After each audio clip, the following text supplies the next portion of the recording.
So we were passing those billboards, and we were, like I say, driving down the interstate, and you see all these sexual billboards, and you, what came to me is that, people open a lot of demonic doors, and they like sexual life. You can get with somebody who has done a whole lot of things and open some doors. People talk about soul ties a lot. My point is this: it's more so about the demonic doors that are open. We have people get into mentality of dominance, and it's not about the sexual act itself. It's not about sex itself. It's not. It's not about simple one man and one woman. It's not about that. It gets into a place of some fetishes and some things that are really deep down inside, and all that comes from a mentality. It's just one fruit of a root that's really deep. It has nothing to do with real sex. So I think it's good to know your partner's sexual history. What were you into? What have you done? So you can be prepared. Also, there's this thing about like not knowing if somebody's into a whole bunch of stuff. Well, you may be modest and you may not have been through all that stuff. The question is, how do you know if you can satisfy somebody like that? How do you know if you can satisfy them if they say they win both ways, and especially if they don't feel like they quite got all of that out their system? How do you know that you can satisfy them completely? That is a very, very valid question.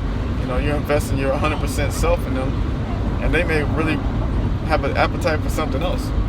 You want to know your person's appetite, and that's just the truth of the matter. That's not, all men are born with a lust or a different appetite inside their hearts. One guy may want to have a plate from all around the world. One little Chinese, one little Mandarin, one little African cuisine, South American. He can have a whole plate of appetites that he wants to eat off of, and you don't know if you can satisfy that. If he has a real attraction to that stuff.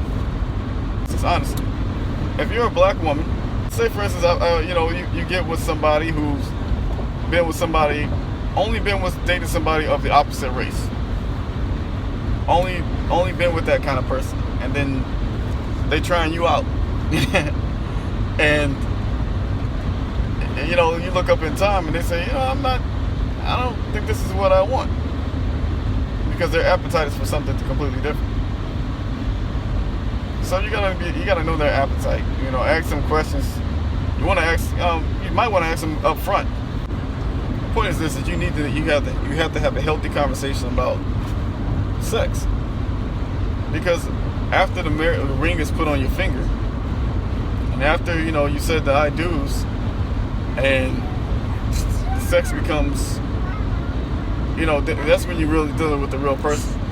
And sometimes they don't know what they have in their hearts, so you have to know.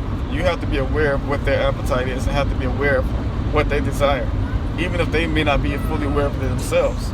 There's some indicators there that let you know, like, I'm into some wild stuff, and I may not be done well in my wild days. You don't want to marry somebody who's a novice. I've seen it to where it's people who are, say for instance, they're trying this same thing out. They try to do right. But truth of the matter is, they're not really done doing wrong.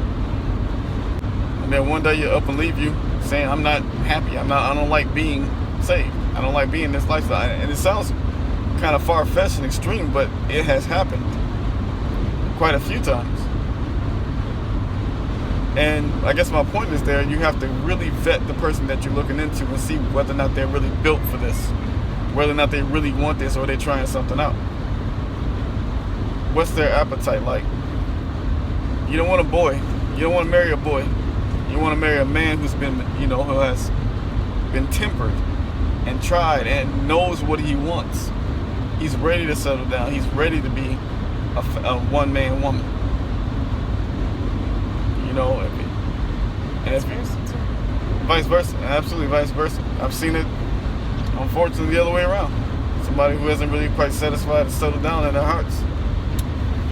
You got to know their appetite, man, and know whether or not you can feed their appetite.